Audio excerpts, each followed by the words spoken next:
Alright, hello friends. I want to show you how I'm able to make money even though I shorted the market at the wrong moment. So when I say the wrong moment, I really mean it. Before I show you my entry, I need to tell you guys about this stock. Well, it's not really a stock. It is basically the S&P 500. But the thing is that I do not normally trade the SPY because the SPY is $400 right now. It is very high. And if I want to trade options, it becomes really expensive because my portfolio size and diversification does not allow me to spend so much money on a single trade. So if you're like me and your portfolio isn't very big, this is what you can do. Head over to SPLG. It is exactly like the SPY. It tracks almost identical, but it is much cheaper. Right now, it's only trading at $47.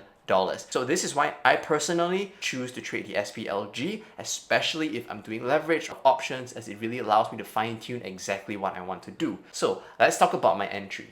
I try my best to post everything on Twitter as I'm executing it so that you guys can know that I'm in this trade. So far, I have been profitable. You can scroll through my Twitter history. I've been very upfront. I have lost money and I have made a lot of money as well. And again, my trading style is to trade small and trade in the long horizon. Trading is not going to be my full-time job. It is just a side hustle and I do not spend more than a few hours a week trading. So that's just my style and I want to share my trading style with you guys as well. So let's take a look at what's going on Twitter. On 19th of July, I sold a call. Do note that this is a typo. It's supposed to be $200. So I sold a 42-day to expiration covered call, 38 delta, 47 strike, and we'll keep rolling if it goes in the money. If all these seems new, don't worry. I will explain it to you in a moment right here.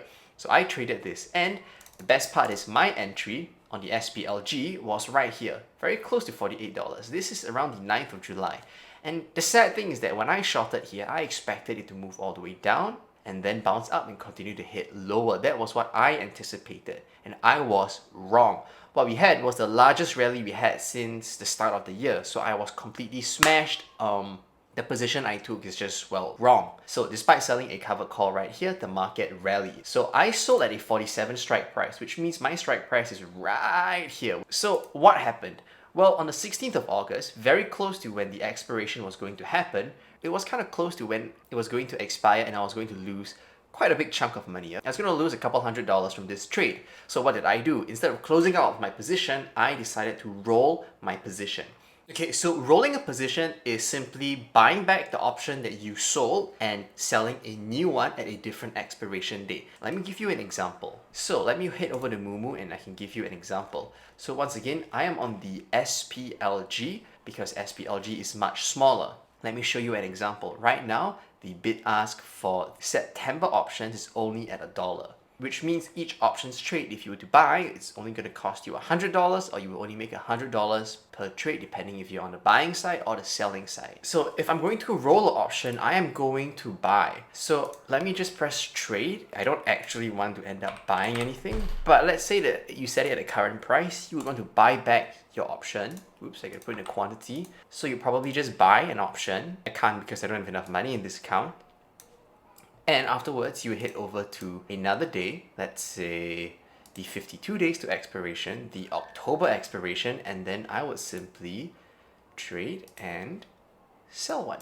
So in that case, I would sell, well, I want to sell one at 99 so that no one would end up buying from me. So that's how I would just roll my options. So obviously it's going to fail. I do not have money in this particular account. So that's how you would roll an option if you're on Moomoo. I would say it is not the best, but it kind of works. So it really depends on what you want and how you are trading. The next important part is delta. Well, you can think of delta as the probability, which means just based on standard deviation, if you look at $47, there is a 56% chance that price will close above $47. And if we move all the way down to the 40 strike, there is a 0.95 delta. So there is a 95% chance, just based on standard deviation, that we are going to close anywhere above $40. So back then, I decided to sell a strike of 47.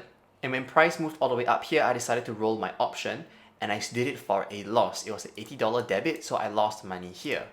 But the reason why I decided to do that was because this pink line over here is the 200 simple moving average. And whenever price is below the 200 simple moving average, I generally take a bearish stance. So when we hit this region, this is telling me that, hey, price is most likely going to reverse. So this was the best time for me to roll my option so that I do not lose money. And because of something called Theta Decay, where if you were to sell the option, over time, that option becomes less valuable just based on the passage of time. So this means that I sold something at a higher price, and just due to the passage of time, the price of the option has decreased. And when the price of the option has finally decreased, I am able to buy it back at a lower price. So sell high, buy low, and I'm able to make the difference. So what's going on right here? So on top of the 200 simple moving average, this is the lumber to gold ratio, and it was signaling a downturn. I have my indicators down here, which I personally use to trade. The lumber to gold ratio normally tells me when a top is forming, and these three indicators over here, the VIX,